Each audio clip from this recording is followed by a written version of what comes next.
শেষ কয়েকটি সিজন ধরেই ইমানি ইস্টবেঙ্গল ফুটবল ক্লাবের জার্সিতে খেলে আসছেন সাউল ক্রেসপো। বছর কয়েক আগে উড়িষ্যা এফসিতে যোগদানের মধ্য দিয়ে ভারতীয় ফুটবলে এসেছিলেন এই স্প্যানিশ ফুটবলার। পরবর্তীতে কার্লোস কোয়াদ্রাতের হাত ধরে যোগদান করেছিলেন কলকাতা ময়দানের লাল হলুদ ব্রিগেডে। সেইবার দলের সাফল্যের ক্ষেত্রে গুরুত্বপূর্ণ ভূমিকা ছিল ক্রেসপোর।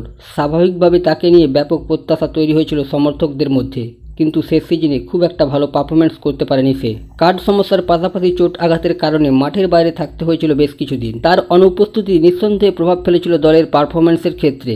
শেষ মরশুমে দলের হয়ে আইএসএলে খেলেছিল প্রায় 13টি ম্যাচ, যার মধ্যে একটি গোলের পাশাপাশি 2টি অ্যাসিস্ট ছিল এই ফুটবলারের। হিসাব অনুযায়ী আগামী 2026 সাল পর্যন্ত তার সাথে চুক্তি থাকলেও শোনা যাচ্ছে আসন্ন ফুটবল সিজনে ক্রেসপোকে দলে রাখতে রাজি নয় ম্যানেজমেন্ট। তার পরিবর্তে এক নয়া বিদেশিকে চূড়ান্ত করার পরিকল্পনা রয়েছে ময়দানের এই ক্লাবের। তবে সাউল ক্রেসপো নিজে থেকে চুক্তি ভঙ্গ করে কিনা সেটা এখনো স্পষ্ট নয়, কিন্তু এইসবের মাঝে নিজেকে সম্পূর্ণ ফিট করতে শুরু করে দিল স্প্যানিশ এই মিডফিল্ডার। নিজের সোশ্যাল সাইট তথা ইনস্টাগ্রামের স্টোরিতে একটি ভিডিও আপলোড করে সুপার কাপ জয়ী এই ফুটবলার, যেখানে স্ট্রেচিং এর পাশাপাশি ওয়েট লিফটিং করতে দেখা যায় লাল হলুদের এই ফুটবলারকে।